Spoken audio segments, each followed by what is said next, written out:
going live on YouTube now.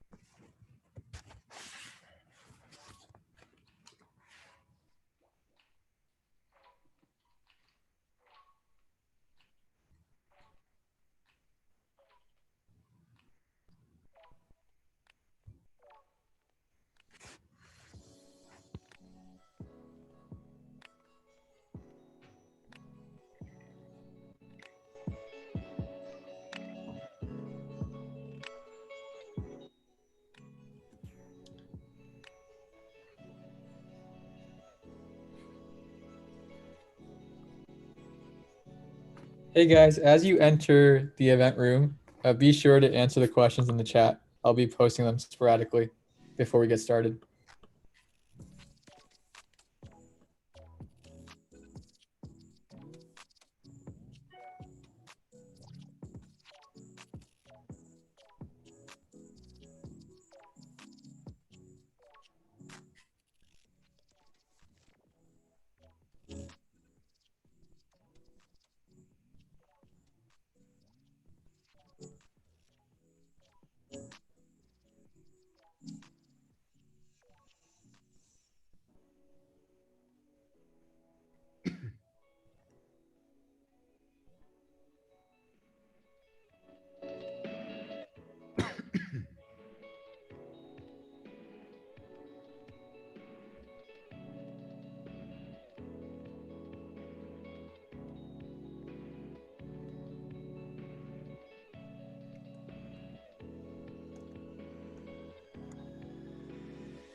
Hey, TechSquare ATL Social Club is a members-only community connecting individuals and companies that are seeking productive collaborations.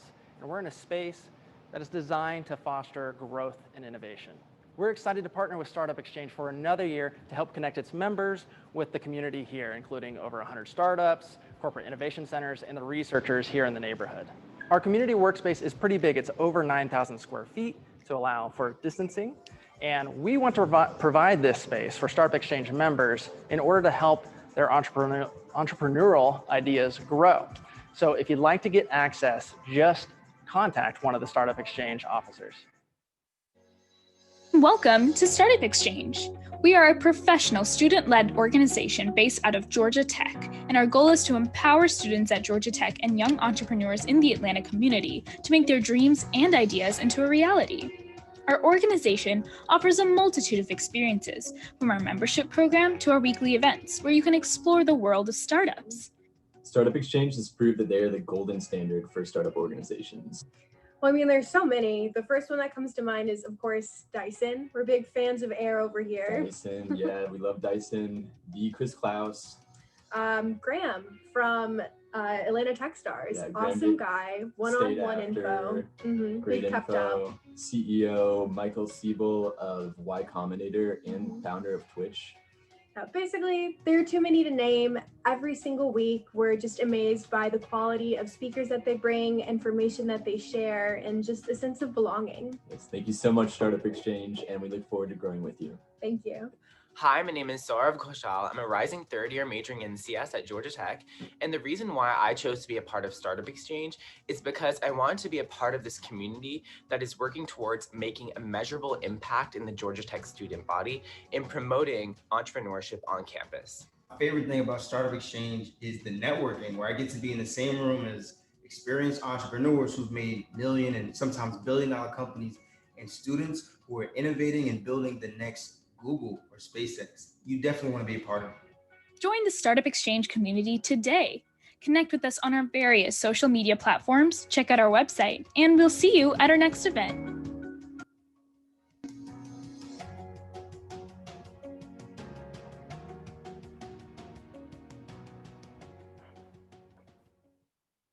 Hello, everyone. Thank you again for joining us today.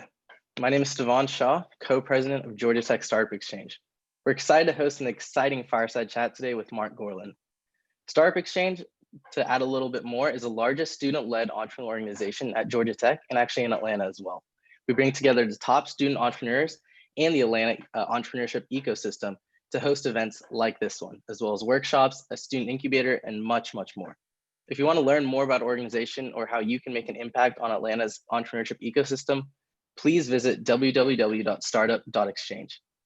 I'm excited to introduce our partner as well, TechSquare Atlanta. They've been partnering with us for the past couple of years, and we're excited to host this event with them as well. With that, we'll move straight into the event itself as we introduce Marc Gorlin. Marc Gorlin has been a very successful entrepreneur in Atlanta for almost 20 years now. He co-founded Roadie in early 2014 as the first on-the-way delivery network. Rhodey puts unused capacity in passenger vehicles to work by connecting people who have items to send with drivers heading in the right direction. Now, before starting Rhodey, Marc co-founded and was the chairman of Kabbage Incorporated, which provides working capital to small and medium-sized businesses.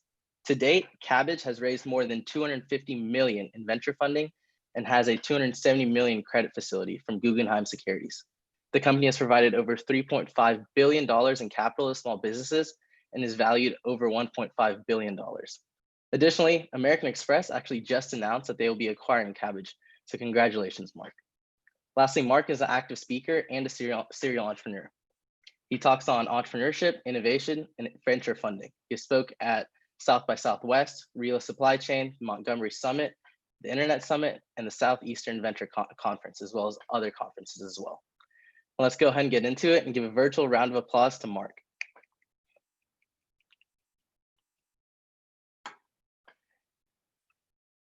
Marc, if you want to start off by giving a little bit of background on your journey coming out of UGA and moving into some of your successful entrepreneurship stories, that would be absolutely fantastic. Sure. That's awesome. And thank you all on a Friday afternoon for being here. I love talking to student entrepreneurs that want to do it because I was you. I mean, I did this right out of journalism school when I was 23. So in a way, it's a whole lot different now. So like I said, I came out of journalism school, which was super helpful in that, you know, a lot of being an entrepreneur is just being able to use a spoken and written word to explain something to other people. I mean, you have an idea, you're always selling somebody, you're selling employees, you're selling investors, you're selling people that you want to sell your product to. Any of y'all that want to put on your cameras, feel free. It's great to see everybody. So the way it started, so I've started about 5 companies. And I'll give you an idea sort of how each one of those started real quick. So I guess they call it serial entrepreneur. Another way of saying that is I can't keep a job. But it started like right out of school and I was looking for ideas. So you might have heard of PGP, pretty good privacy, the security encryption technology. So coming out of school, I'd read an article where the guy had this technology and it put it on the internet and it got overseas and, you know, it's on the internet, it's everywhere, like dandelion seeds into the wind. His name was Phil Zimmerman.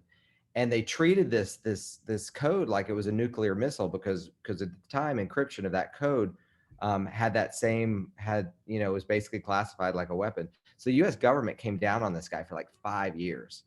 And finally, after he was on the front page of the Wall Street Journal, Newsweek, all these publications, they let it go. And let this little cryptographer in Boulder, Colorado off the hook. Now, I had just gotten out of school. I was riding around with my dad looking at deals. He had started a bunch of biotech deals in his past. I'm on the bus in New York going into the city. I read this story in USA Today about this little cryptographer in Boulder, Colorado that the government had chased around. And my thought was, you know, if this guy can write something smart enough and strong enough to piss off the government this month, it seems likely that corporations would want this level of digital strength to protect their digitally sensitive information. I was like, go call him. It's where the journalism background came into play. Gave Phil a call, left him a message. About 2 or 3 weeks later, I get a call back from him. It's during the second quarter of the Super Bowl.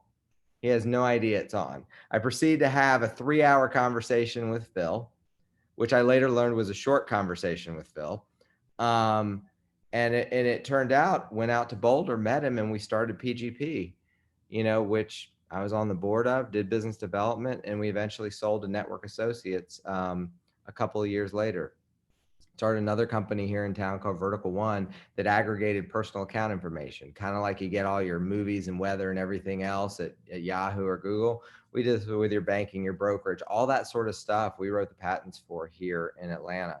Built that up and sold it to a company called S1. And of course, you know, Savannah mentioned Kabbage, which did just sell to American Express. But we built that realizing that with all the technical connections out there, all this data, there's got to be a way to better serve small businesses who often do not have a leg up when they're trying to get money. And we wound up starting it with eBay sellers, loaning money to eBay sellers, because there's actually 300 data points in an eBay transaction. Now we pretended we were looking at all of them, but we were looking at like 2 or 3 to begin with, and just trying to figure out, is there a better way to look at it? But we eventually got to where we could look at a small business and have money in their account 7 minutes after they applied for that loan. It was the fastest capital you could get on the planet. And it didn't have all the constraints of big banks that had people and paper and faxes and time, usually to get 2 months to a no, because it wasn't economical to give a small business a $20,000 loan when they could just give some big company a $2 million loan. So nice to see everybody. And finally, Rhodey, as he mentioned. So Rhodey matches up people that have stuff to send, big companies, small companies, and small businesses with folks that are heading that way anyway. And it's important, and we'll talk a little bit how things get started before, but asked me to share how Rhodey got started. If you've heard me speak before, there's a chance you might have heard this, so apologize if you hear it again. It was a personal story. So I live in Atlanta. I've got a condo down in Perdido Key, Florida, if you know, between Pensacola and Orange Beach. Anybody know where that is? It's so weird. You just everybody's muted. Okay, Jacob knows where. You've been to the Floribama, Jacob? Sort of. They won't let you unmute because otherwise you'd heckle me. So they apparently have turned that off. So what happened at this condo, the developer didn't put pans underneath the master bathroom showers, right? And somebody's leaked into 6 units. So it was a huge pain in the ass, made a big mess. And so we had to, everybody was on their own to fix their unit. I'm like, all right, I'm going to make my unit, my bathroom nicer. I'm going to put up tile. So it's tile day. It's February of 14. It's a Thursday. I'm driving down the beach to oversee the tile job. So I drive, I get to Montgomery, Alabama, have lunch, get back in my truck, and I get a call from Glenn, who's the tile guy. Now, Glenn's from UCLA. Anybody know where that is? Nod of heads. It's not that one. It's actually the upper corner of Lower Alabama, and he doesn't talk like probably anybody on this call. And the call literally goes like this. He's like, hey, Marc, this is Glenn. That bullnose tile done shown up broken as shit. Ain't going to be here till overnight delivery, which is on Monday. I'm going to get nowhere with Glenn. I'm like, overnight delivery was Friday, not Monday. I'm like, where is the tile? He said, well, I think it's in Birmingham, which is about an hour and a half north of Montgomery. So I was like, find out the tiles there. I hang up, sitting at the overpass of I-65 in Montgomery, Alabama, a little pissed off. And I look left, and I see all these cars going south. I look right, and I see all these cars going north. And I think to myself, you know, there's bound to be somebody leaving Birmingham right now heading to Montgomery. And if I just knew who they were, surely they'd throw a box of tile in their trunk, give them $20. They're coming this way anyway. It's probably someone going all the way down to the beach, and I can be a few Coronas in by the time they get down there. A joke that was way funnier 6 months ago. And that's when it hit me that there's this unbelievable transportation heat map that exists around all of us. Everybody, every face you see on the screen, you know, hops in a car and goes in a certain pattern and goes places every day. And more vehicles than UPS, FedEx, the post office, and every courier you can slap together combined. The combination of all of us, 250 million vehicles, 4 billion cubic feet of excess capacity. So it's almost like a natural resource or a public utility. What would happen if you plugged into it? And that's simply the question I asked. It's like, what happens if you could put all that wasted space to use? And that's how we came up with Rhodey, which is matching up folks with stuff to send with drivers that are already going in the right direction. And with that, I'll kick it back to you, Sivan, because I think you've got some questions. But that's sort of the origin story of Rhodey. And I wrote the business plan that weekend and started calling some smart people I know to try to do it again. That's awesome, Marc, and thank you for sharing. I'm a little bit curious. You know, you call yourself a serial entrepreneur or an individual that just hates a stable job, but I guess where do your ideas come from? They typically come from things that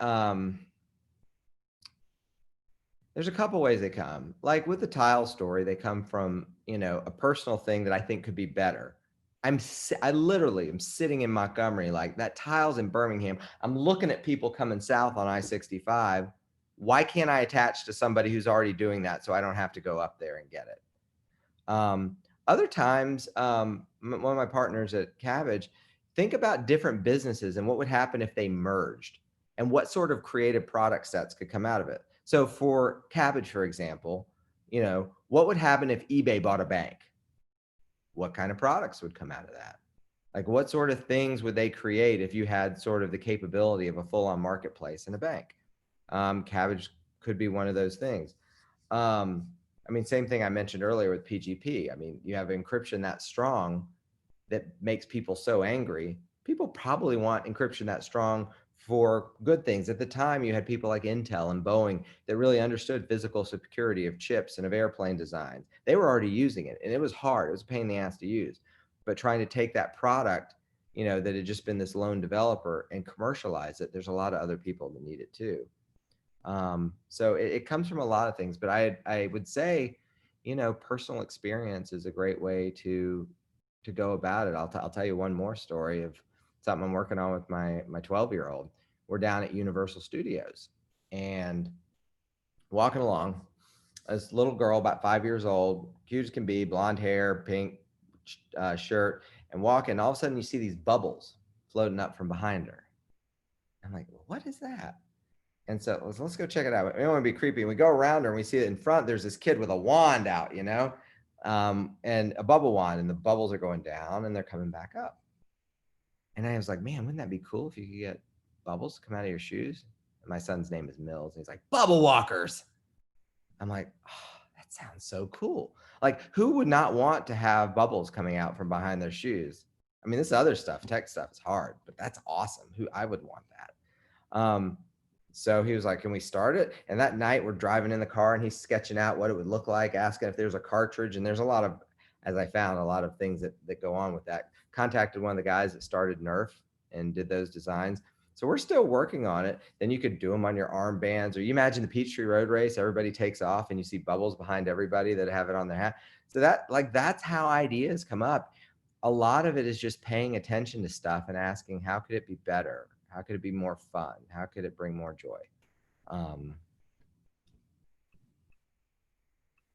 Yeah, thank you for shedding light on that.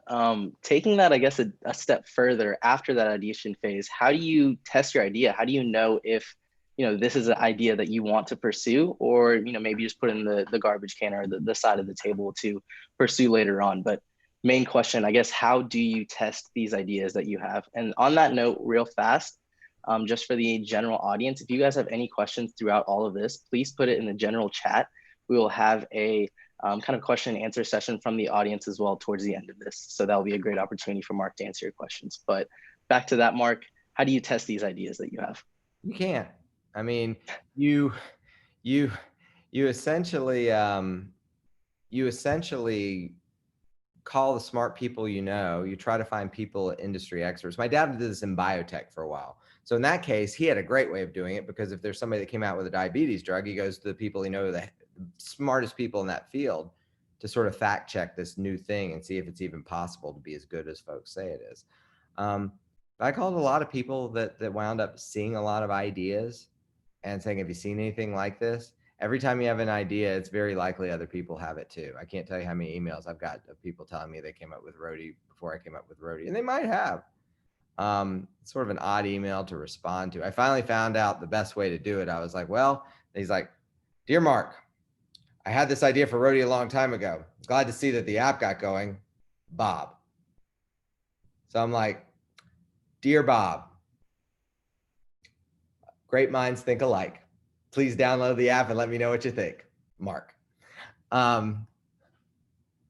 So, I mean, you just sort of live with it. You feel it. And you do find a moment in time when you decide whether to go forward or not. I mean, between February and May, I didn't know whether I was going forward with Rhodey, but I was gathering a lot of steam. People are ready to leave good paying jobs that they probably shouldn't have to join. And then you just hit a moment, and the moment's different for everybody else. For me, it was when I bought the URL. It makes no sense, has no financial reasoning other than it costs some money. But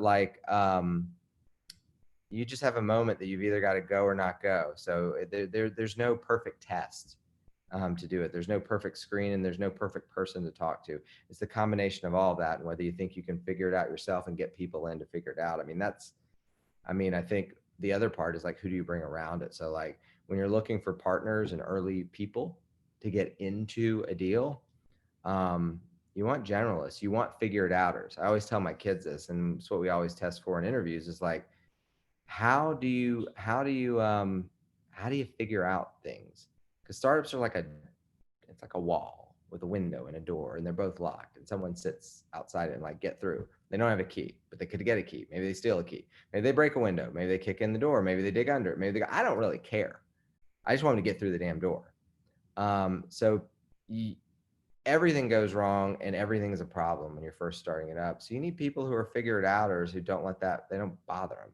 They just figure out how to keep getting around it, because it kind of is this series of lily pads you jump to, and it's not a straight path. And folks that can deal with that are much more equipped to help you get through those early stages.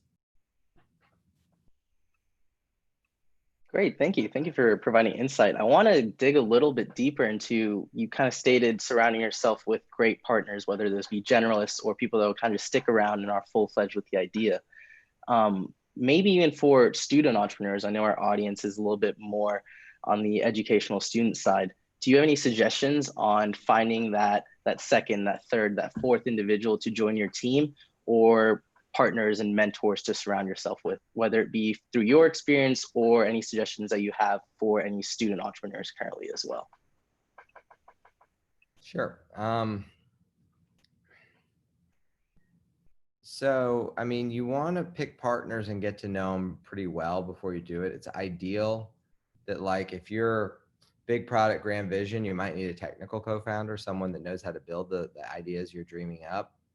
But it was funny. I had breakfast with a friend of mine who's CEO in town this morning, and we were talking about this and him getting like a partner COO that really could do for him. And it literally boiled down to this. It was like, figure out what you do that you hate and find somebody that likes doing that shit and hire them to go do it. Like that is like key, because it's people enjoy doing what they enjoy doing, and you can't really control what it is. So, you know, finding people, you don't need a bunch of people that can all do marketing, or a bunch of people that can all talk to investors, or a bunch of people that can all do, but you want folks that have varying skill sets. But there is a chemistry. It is like a marriage. I mean, there were 3 of us that started Kabbage, and if it wasn't for all the varying, you know, skill sets, the thing wouldn't have gotten off the ground. We were trying to start a company to offer money to eBay sellers in the middle of the worst financial crisis in 20 years. So it wasn't a good time to do it. But it was a great time to have the product out later on. Oftentimes the hardest times to raise money are the best times to build companies, which is forever frustrating to entrepreneurs. Right, great. Thank you for sharing that. I saw a question in the chat that kind of piqued my interest, and I'm also personally curious. Due to your background, are you a big fan of Beethoven? Do you play music? What are your favorite pieces? What kind of brought you into music? Yeah, I like Penley. I like the decoupage, but yeah, I'm a big music fan. I screwed around on piano in college. I have way more guitars than I deserve to have for the amount I can play them. But I try. So just a huge music fan. Makes me happy. Nice. And I guess moving back into kind of Rhodey and what we were talking about, what are some lessons that you wish you learned sooner, whether it be through your entrepreneurial process with Rhodey, with Kabbage, you know, coming out of UGA and just being a student? Are there any lessons that you'd like to push on to some of the younger audience? A lot of the audience, again, is kind of student founders and just students in general. So I'm curious to hear if you have any lessons through your journey that you'd like to share. Sure. There's a lot of them. I have to keep hitting this button because it spotlights on me. It's a little jarring. I'd rather see all of you. There's a few really good lessons that you kind of keep in your head. So this is going to sound silly. This isn't really a lesson, but this is why I did it Rhodey early on. Whenever there's like questions that we don't know the answers to, we're like, what's most important? And, you know, call and response. Rhodey is, so what's best for Rhodey with that? It sounds so simple, but it tends to clarify a lot of decisions if you know sort of why you're doing it. It takes all the hubris, it takes all the politics, it takes all the drama, because you know what? You're half crazy if you're starting something. So there's some of that in there. It can be distracting, but it's also the fuel that makes a lot of these things go. But lessons that are easy, bite-sized to take away. I mean, I love that perfect is the enemy of done. Oftentimes, especially, you'll get people around you that always want things to be perfect every time. That's not a good way to start a product. You don't know what the product's supposed to look like. Get the damn thing out and iterate on it quickly over time, or you're going to take way too long to do it. People have been doing it forever, make that mistake. Decisions. You need to be able to make decisions with imperfect information. Oftentimes people get into paralysis analysis, looking at like, what is the absolute, you know, best way to do this based on this, and I need surveys and all that. No, you don't. If you got 60, 70% of the information starting out, make a decision. It's often faster, more effective, costs you less money to make the wrong one go forward, and then just back up and do it over if you're wrong. If you're right, then you've gotten way ahead. Don't close too many doors too early. We saw this in Rhodey. So when we started out, the way we sort of got our teeth cut was we were delivering, you know, when they mishandle your bag at the airport and they've got to bring it to you. We do that for Dell. We do it for all the airlines.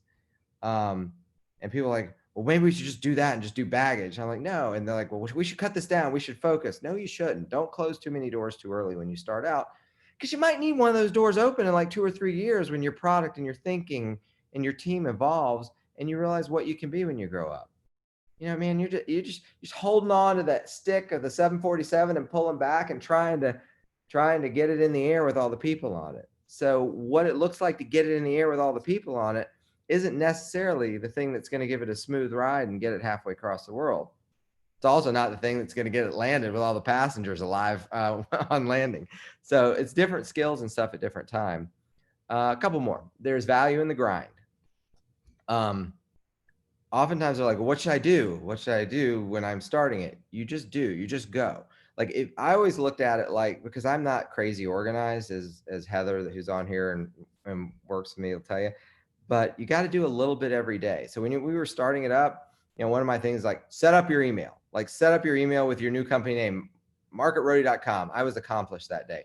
But if you can name something every day that you do when you get going, you look up in 3 months and you got a bunch of shit accomplished that you can build on as you go. The last one is probably once you get a company going, you know, the woodpeckers inside the boat can often do more harm than the storm outside. I don't worry about competition that much. I keep an eye on it. I know what it's doing, but there's not much I can do to affect it. But if you have, you know, rotten or, you know, toxic employees in this organization, that can do more damage inside that ship than any storm outside, any competitor, any product. I mean, that is just the worst. So being able to not suffer fools and make sure if you have something in there that's not working to deal with it quickly will save you stress, heartache, and maybe your company sometimes. Thank you for sharing that insight, Marc. Really appreciate it. I'd love to kind of spotlight that initial stage, whether it be at Rhodey or Kabbage. I think that's kind of an interesting situation where a lot of student entrepreneurs are interested. They have ideas, but they might not know exactly how to test those ideas, whether that idea is even good. So I'm curious to hear how, looking at the launch of Rhodey, how did you bring that idea of Rhodey into reality? And then in terms of kind of testing that idea, did you ever develop a prototype or a basic app or an MVP to see the interest? And then kind of how did you gauge that interest? How did you find those first, 500, 1,000 customers or individuals on your platform? That's a long question. Yeah, so at Rhodey, I mean, had the idea. Now I had an advantage. This was my 5th company. So there's certain people that had put money into prior companies, made money. And if they're playing with house money, odds are they'll roll it again with you on the next idea. So in my case, that was a little bit easier. But I wrote the plan. I had Mary Frances that runs marketing, called her first. I was like, how do I tell this tile story? And we sort of came up, which is a common theme. And if you're creating pitch decks, create one example. Mine is tile, but every time I tell that tile story I told to you guys, someone tells it right back to me, right? And it might be a kid's jersey, a violin, something that needed to be somewhere that it couldn't be there at the time. But to build it out, you need some fire starters. So, I mean, we worked with Big Nerd Ranch here in town to build the first rev of the app. Why didn't we build it ourselves? I didn't know anything about building a mobile app, and time was wasting. Uber and Lyft were continuing to get hot. So the idea of getting something into market quickly was important. So we took it somewhere else to get it built, and we managed the UX and UI of it to get it out the door. As far as building the marketplace, think about it. Think about like starting an eBay. We were like eBay, Airbnb, and UPS all spun together in a paint bucket. So how do you get that going? Well, we first started out just delivering donuts to fire stations in town, just to see if we had like 4 or 5 drivers sitting in our office that sat there and ate donuts for like a week because we thought all this demand was coming. It wasn't, but that's fine. We did something that day. We got some things going. Then we started to get small businesses. Then we tried to figure out ways that were replicable. And then we just hit this moment where I said, if we're going to get on the way delivery working everywhere, we've got to have deliverability in all the places. And if we're going to get deliverable in all the places, to do that, you got to have active, engaged drivers in all the places. And to have active and engaged drivers in all the places, you've got to feed them a daily base load of demand. So that led to a little strategy shift into enterprise and to the airlines, where we're like, you got all these lost and mishandled bags that need to be reunited with passengers that every day in all these airports across the country. And what else do you have at airports? You got people and pilots and passengers and flight attendants and bag handlers and the dude that works at Hertz and the lady that works at Burger King. This whole family of people coming together that are going out into the communities, the same communities where those bags need to get reunited. So what would happen if we put them together? And we and our friends at Delta let us test it out where we could break nothing down in Daytona Beach, usually shipping 0 to 2 bags a day to dudes at Bike Week. But it got us started. And then we went to Phoenix, and then we went to Charlotte, and we moved out from there. That helped really start building deliverability in cities where we could credibly go to other customers to get deliverable. On the driver side, we had to make a little magic. I mean, we did all sorts of, we announced the funding of the company, which, as you can imagine, in Atlanta is a big deal because, not as many big fundings happen here. But then we did something with Waffle House.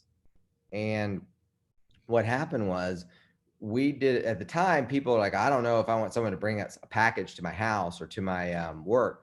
So we're like, what if you just delivered it to a friendly Waffle House and they gave you a cup of coffee for coming in there to do it? It's open 24/7. It's got good food. There's usually a cop in there. It's well lit. And Waffle House went along with it. So we announced it. It got on the front of the business page of the Wall Street Journal. A bunch of newspapers, and websites, everybody picked it up. And it was my last interview of the day. And it was like this intern from abcnews.com asked me for the 14th time today, like, well, why did you do something with Waffle House? And I was like, well, if you live in the South, you can't throw a dead cat without hitting a Waffle House. And she wrote it, and it got in the story. And later that night, the writers for Jimmy Kimmel got a hold of it. So he did 90 seconds, which you can Google, in his monologue that night, talking about Waffle House and Rhodey. Did a great job of describing it. Said I wasn't a guy who went around food with a cat quote, made fun of pouring syrup on packages, but it was awesome. But it made people believe that there was this Rhodey party going on and all this action was going on, when really there were only a few hundred drivers. And after that, there were like 10,000 drivers. So we sort of created the mystery and the magic that made people think they were coming to a party that actually became the party because they came, if that makes sense. Shh. That's awesome, and very interesting to hear the kind of partnership with Waffle House. I've personally never heard that before in my life. Kind of taking that a step further, where is Rhodey now, and where do you visualize Rhodey being in the next 1, 2, 5, 10 years? What are the long-term goals of Rhodey? Goals of Rhodey is become the next UPS or FedEx, using crowdsourced delivery drivers to get anything you need wherever you want it, whenever you need it. I mean, there's a huge need that's been exacerbated by COVID. People have always wanted it freer and faster, but now more than ever, there's a bunch of us that can't actually, get out easily. It's not as safe to get out. I mean, you guys are pretty young, so you're probably a lot safer than most, but you would be shocked at how many people it's hard to go out or dangerous to go out and get groceries or go get cleaning supplies and everybody else. I'll tell you, I did a gig in Athens, Georgia in February, and I was going up there with my kids for this event at UGA, and on the way, I was early, and there was a gig at Walmart, so I offered to take it, and I got the gig. And I went to Walmart and got it, and there was all this stuff. There was like 2 cases of Mountain Dew. It was a bunch of stuff. People pay for delivery. They tend to order like every Gatorade required for the entire T-ball season. And so I delivered to this lady's house. It was an apartment about 2 miles down the road. And I walk up there and I'm talking to her. Her name is Lisa, and carrying it in. And I was like, so do you like this service, whatever? She was like, oh, I love Rhodey. I love Walmart. I said, why is that? And she said, y'all saved my life. Oh, come on. It's just delivery. She goes, no. She goes, I'm legally blind. And my father is disabled. My husband's the only one that works. We can't go to the store. So without being able to order from Walmart every 2 weeks and Rhodey bringing this to my door, it was essential service before everybody was talking about what's an essential service. It allows her to maintain her life, because driving to the store under normal conditions is very difficult. Under conditions like this, with compromised people at home, almost impossible. there's a lot of leases out there. Whatever ideas you have leases out there. You have people with tile problems too. You just got to sort of find out who they are and expand upon on those. So I mean that was impactful for me, looking at, you know, what the product could become. But I want to be as big as all these other guys are, with a model that is utilizing excess capacity. It's greener, it's cleaner, and it almost is like a public utility. It's friendlier. I mean, we're in the South, so it's got a little Southern hospitality baked into it. There's unbelievable stories in the app of people helping one another out when they've got there. They've met old fraternity brothers or sorority sisters. They've helped an old lady unload a microwave and set it up for her in Reston, Virginia. Just, and a bunch of crazy stories too. We've delivered a 7-foot Jar Jar Binks from Colorado to Santa Monica. I mean, there's been some people send some crazy stuff. That's incredible, Marc, and thank you for sharing that touching story. I would like to move into a fire round. So for the next 3, 4, 5 minutes, I will be kind of just spewing out questions right at you, Marc. Each question should have a quick phrase answer. We'll just go quick back and forth.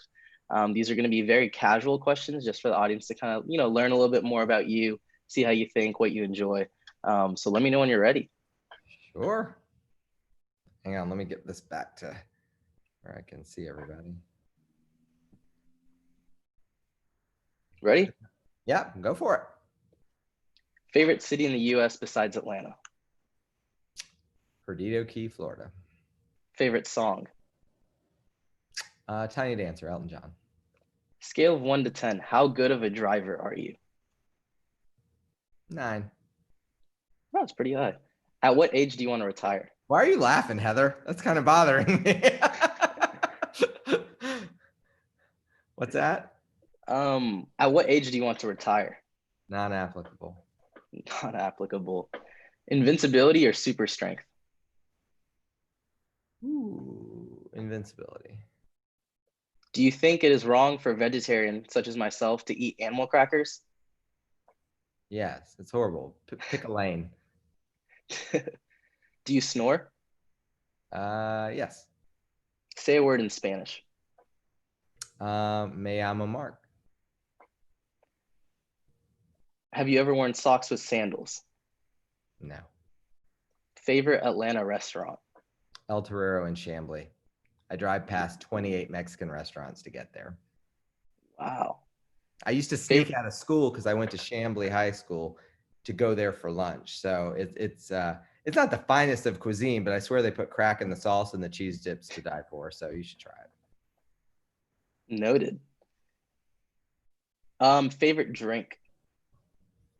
Old fashioned. Old fashioned. Favorite pastime? Reading. Favorite athletic activity? Tennis. And last question, and there is a correct answer to this. Know your audience, but UGA or Georgia Tech? I don't know.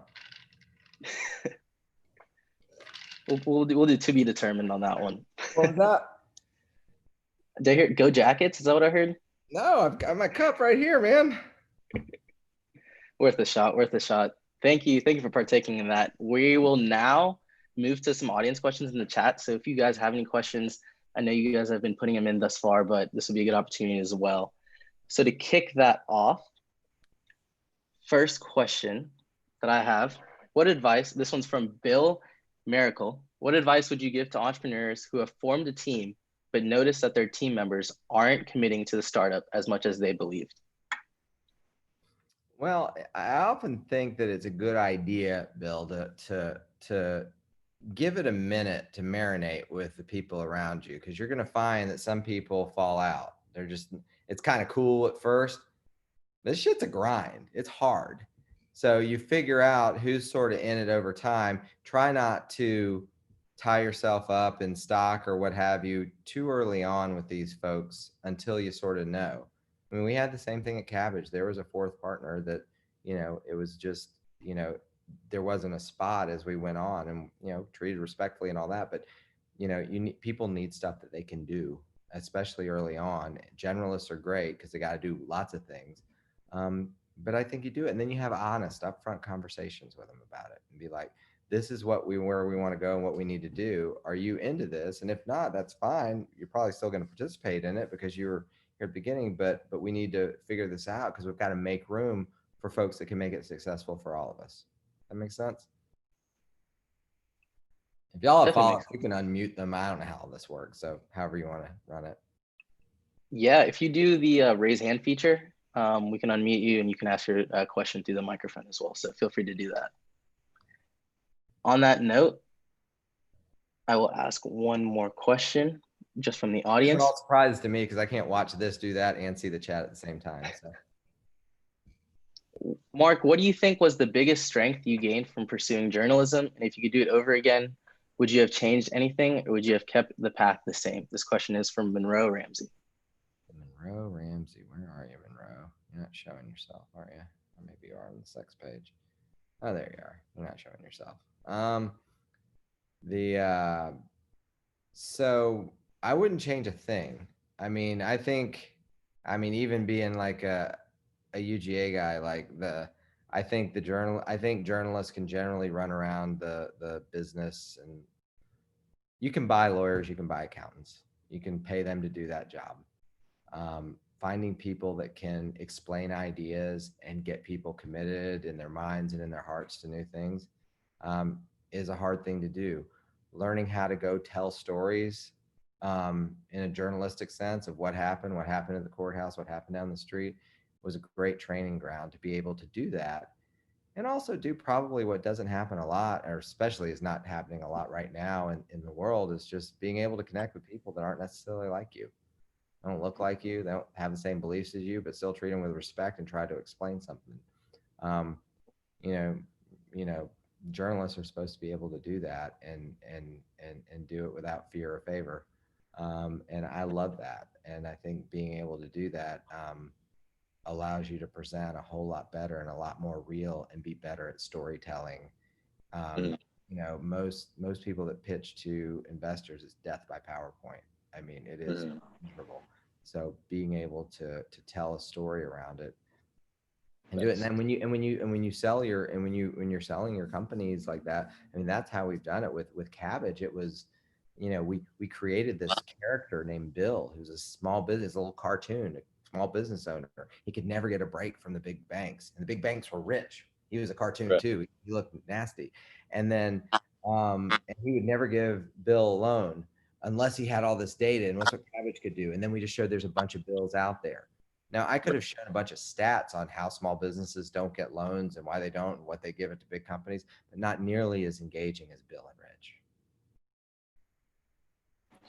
That's cool to hear. I think it definitely gave us kind of a head start in terms of like Twitter being, character limited and everything being short form now. It's like journalism, that was kind of the blood that made you. It's like, how do you reduce the idea down to what just has to be said? You reduce the interaction to what you need to do with the interaction. So like, have y'all heard of Venture Atlanta here in town that they do and people go up and pitch and do that? We did it for Kabbage. I did it for Rhodey. I did bring Ludacris out with me for Rhodey, so that was fun. That was a fun way to do it. But you got to know what you're doing. So at Venture Atlanta, people that think their goal is to go up there and people are ready to invest in them is all wrong. You need to go out there and shoot off fireworks, squirt guns, sex appeal, and you want people to just want to meet with you. That's all you want. You don't want to overdo it with words and whatever. You want to make them feel something so they want to meet with you, Monroe. That's all you want to do in that thing. Twitter's the same way. You're either trying to get a reaction one way or the other. So figuring out what the medium is, the audience is, and what you want out of it can do a lot to direct the message of how you do it. I mean, I do coaching for the Venture Atlanta stuff, and I 11 times out of 10, I wind up just reducing the deck to get a lot simpler than all the stuff that they want to vomit out there. If someone's interested, you can do all that. You can show them everything you want to show them, but that's not the place. Yeah, you're trying to wave people down on the road, Right. Thank you. Appreciate it. Sure. Thank you for hitting on that, Marc. I'm going to turn to Jathan Caldwell from the audience as well. He has a question for you. Sure. Hey, Jason. Hey, Marc, how's it going? Thanks for taking some time to share your story today. My pleasure. Yeah, my question was kind of on the topic of analysis paralysis, and you mentioned it earlier for, not wanting to pull the trigger because you're wanting a bit more and more and more information. Specifically, when you have a lot of different ideas, maybe for a company, what would be some tips for you to maybe just land on one? It's imperfect information, but and go for it. I mean, you're asking me to pick your horse for you, and I don't know that I can do that very easily. I mean, talk to a bunch of people about all of the ideas, and you'll see which one keeps kind of bubbling up. You can't listen to everybody, because oftentimes when people have ideas, it's amazing how people, for whatever reason, just don't like them because maybe they don't want something to go forward. I mean, it sounds horrible, but it is true in certain cases. People are like, well, that's not as smart as my idea or whatever. So you can't let the assholes get you down. I mean, you can't do that. But if you ask a bunch of people, then you'll probably start to see common themes. The corollary to this is when you go out and raise money for your companies, and you're going to get hit with a bunch of objections and questions. And if you do it a lot, with Kabbage, nobody would give us money. Our Series A, we did 7 meetings a day for 11 and a half weeks in Boston, Silicon Valley, and New York, getting told no like all the time. But the questions started being the same. So what we figured out was you need to know what those objections are and how you can respond. In your case, if you go talk about your ideas with a bunch of people, you'll probably hear some of the same objections, and you might see, if it's a group that you trust, leaning towards one of those ideas. You're not going to find it all within your brain. Get out in the world to people who might use the product, care about the product, care about you, and then put it together. But there's no magic. There's no silver bullet. There's really not. I mean, when I said, let's go with Rhodey, I had no idea that we were going to get this far. And when I'm this far, be honest with you, I don't know where we're going to get to from here. It's never granted or promised. Awesome. Thank you for that question, Jathan. Thanks for the reply, Marc. I had one quick question from the audience as well. This one is from Raymond. He said, since Rhodey is a multi-sided marketplace, how did you set up your initial model, and who did you prioritize when getting it off the ground? That is a great question. We prioritize drivers because you've got to have somebody out there to deliver, even if we were sending stuff to each other. That seemed to work and was easier to get up and out for us. That said, once you get some momentum, the demand side in almost every marketplace is hard to get, because they're the people that pay dollars to make whatever the thing is happen. So getting that demand going over time is the most important thing. But I always got asked, like, what's the hardest thing, what keeps you up at night? I'd be like, my back. And they're like, no, really, for the business. And I said, it's being able to manage the marketplace, have enough drivers, enough senders. Because you have too many drivers, not enough senders, drivers are going to try it, and you wasted money getting them on the platform. You have not enough drivers, too many senders, and then shit's not going to get delivered, and that's not good for anybody. So being able to manage that, and we have over 150,000 drivers. We cover 13, we've delivered in 13,000 cities, 90% of US households. So being able to manage that geographically in every city, and making sure that all of them are healthy. You get a healthy number of offers for every gig, is what keeps me up, but it's also what's fun about it. Now that we can be a little smarter about it, and if we're low on drivers, we can add some marketing there. We can be a lot more precise versus just blanketing all of Facebook or whatever we did when we first started to get drivers on there, which is very inefficient, crappy, but it's a lily pad you got to jump through to get to the next one. So don't sweat it if you have to. I mean, you're going to do some inefficient, spend some money you shouldn't stuff up front to figure it out.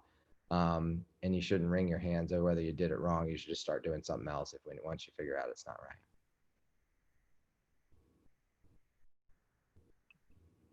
Great. Thank you for sharing that. Raymond, that was a great question. I'm also going to ask Ritvik, do you want to share your question as well? Yeah, sure. Hey, Marc. Just to introduce myself, I'm Ritvik, and I'm a first-year CS major here. So my question to you is, when it comes to co-founders in particular, I know you talked about how you had a fourth co-founder originally, and then things didn't really work well when it came to the chemistry or the fit. And we, in my startup, we also experienced something really similar. And currently the structure is 2 technical co-founders with 1 non-technical co-founder. What are your thoughts on that dynamic, assuming that the chemistry is like, good between the 3 of us? The chemistry is good. It's good. You don't need, I mean, generally it's hard to say this as a blanket statement, Rithik, but you don't need people that are all good at the same thing. So if you've got 2 technical folks, you probably need a business marketing, person out there as well. Now, there can be technical people that could deal with investors and do all that, because there's, everybody's got different skills. Historically though, you're just gonna find out yourself. What do you hate doing? Does this other person like doing it, and are they good at it? And if you have good chemistry, you might have lucked into a great team to start out with. Oftentimes, it wasn't really even chemistry in our case. It's just, does everybody have something to do? Are there holes to be filled that the people around you can fill? Because you've got a very small number of people and probably a small amount of money to deal with to do this. So you need to use them all efficiently. Got it. Thank you so much. What else? Great question, Rithik. And Marc, this is going to be our last question. That's going to go to Cody Kaplan, if you want to unmute yourself and ask your question. Hey, Marc, thanks so much for coming on. I'm a first-year business major, and so I was just wondering, part of entrepreneurship is failing, and so I was just wondering, what were your first steps in developing your first company, and how did you make it successful? And then what was your mentality surrounding your first few successes and failures, and how did you go about cultivating that mentality? Damn, with all these multi-part questions.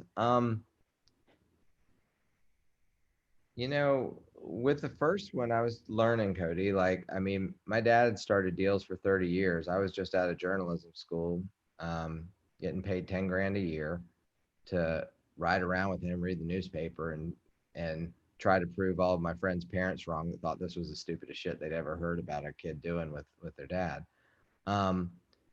So when I jumped in, I was fortunate in terms of having autonomy. I learned a lot of stuff. I mean, we had a CEO at PGP who was a great friend of mine. I stayed at his place out in Tahoe, and we had to fire him and put somebody else in there.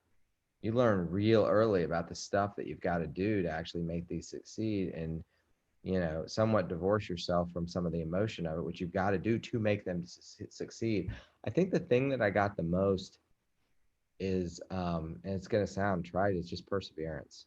I mean, every day people are going to tell you reason your shit's not going to work. They're going to tell you what could go wrong. It's going to be regulatory. It's going to be people. You're not a real company until you get sued. If you're just starting one out and you're going, and then all of a sudden you get sued, just high five. Just don't even get sweaty about it, because until somebody cares enough to sue you, you don't really have a real company. So don't let it stress you out. It happens to everybody. But being able to persevere through all that is what makes the big difference. And it's important to set goals. And that just sounds like duh, like set goals. But we do something, we did it at Rhodey, I brought it there, I brought it to Kabbage, where people need to be able to have this dream of the hereafter.